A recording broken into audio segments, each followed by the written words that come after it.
3부이자 마지막 회, 신전의 외벽으로 파라오가 팔을 당기고 있는 장면이 있습니다. 그 앞쪽을 자세히 보시면 사람들이 배를 타고 싸우는 장면이 있습니다. 일종의 해전 장면인데 람세스 3세가 거둔 여러 업적 가운데 가장 중요한 군사적 업적입니다. 바다민족이라고 불리는 사람들이 기원전 12세 기경이 되면 지중해 전역을 떠돌아다닙니다.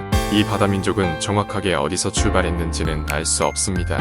추정하자면 아마도 출발지가 여럿일 것이고 또 여러 민족 집단이 같이 연합해서 다니게 된 것으로 추정되는데 결과적으로 이 사람들이 일종의 난민 집단이고 떠돌아다니면서 그때까지 융성하고 있었던 여러 청동기 문명권들을 다 붕괴시키게 됩니다. 대표적으로 그리스 본토에 있었던 미케네 그리고 크레타 섬에서 어느 정도 명맥을 유지하고 있었던 미노아 문명, 그리고 저쪽에서 아시아 레반트 지역에 있었던 우가렛, 그리고 이집트의 오래된 라이벌인 히타이트 등등 엄청나게 발전한 청동기 문명권들이 바다민족의 침략으로 몰락합니다. 그래서 지중해 주변으로 권력의 진공 상태가 생기는데 유일하게 이집트만이 바다민족의 침입을 막아냅니다. 바다민족을 막아낸 파라오가 람세스 3세입니다. 그래서 그때 바다 민족과의 전투 장면이 이 부조에 새겨져 있는데 결과적으로 이집트가 막아내기는 했지만 역설적이게도 이때 람세스 3세가 바다민족을 막아냈기 때문에 이집트의 몰락이 시작되었다라고 생각할 수 있습니다. 물론 몰락의 과정은 1000년 이상 지속되지만 말입니다. 그 얘기는 무슨 얘기냐면 기존의 청동기 문명들은 다 무너졌습니다. 그러다 보니 권력자가 다 사라진 상태이기 때문에 나중에 도시 국가들을 중심으로 도입되어 발전하고 있었던 철기 문화가 각 지방에 자리 잡기가 훨씬 쉬웠습니다. 사실 철기가 시작된 이유가 여러 가지 있지만 그중 한 가지는 청동은 산지가 제한적이어서 중앙 집권된 국가들이 청동의 산지를 통제하면 청동기를 충분히 만들지 못하게 됩니다. 철기는 비교적 산지가 다양해서 철기로 전환하면 중앙 집권 국가에서도 훨씬 더 자유롭게 철기가 생산될 수 있거든요.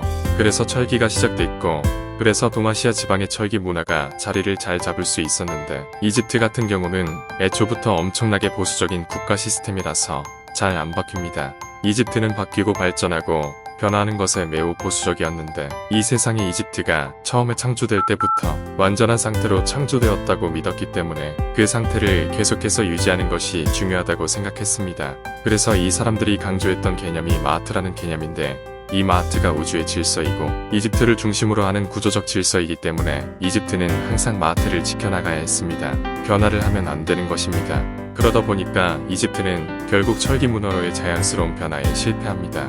우리는 청동기로도 자라기 때문에 굳이 바꿀 필요가 없다는 생각인 것입니다. 그러다 보니 계속 청동기를 쓰게 되고 그래서 결국 기원전 700년 정도가 되면 철기 문화로 완벽하게 무장한 시리아 같은 국가들한테 지속적으로 침략당하게 됩니다. 군사적으로 맞설 수 없게 되는 것입니다. 그래서 결국 이집트 문명이 멸망하게 되는데 그 기간이 1000년 정도 걸리는 것입니다. 그래서 이 신전의 부조 중에서 가장 하이라이트는 바다민족과의 전투 장면입니다.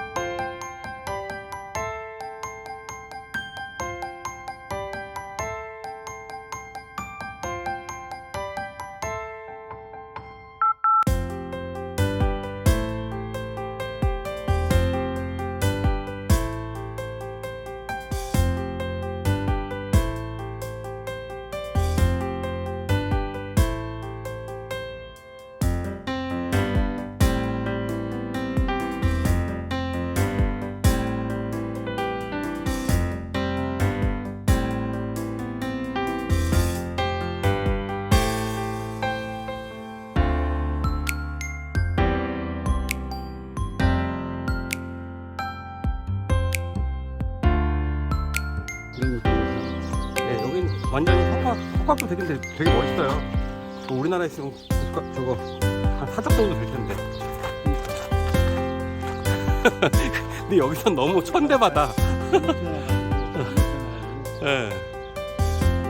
성곽 구조도 그냥 싼 게 아니라 안에 실내 시설도 있고, 구조적으로 버티게도 좀 해놨고, 보축도 있고, 아치도 있고. 저는 돈이었을 것 같아요. 이런 것들이 다 그냥 하고 쌓여있을 거라는 거잖아요. 지금 네. 들어간 거죠? 네. 어느 순간에 키가 쌓여가지고.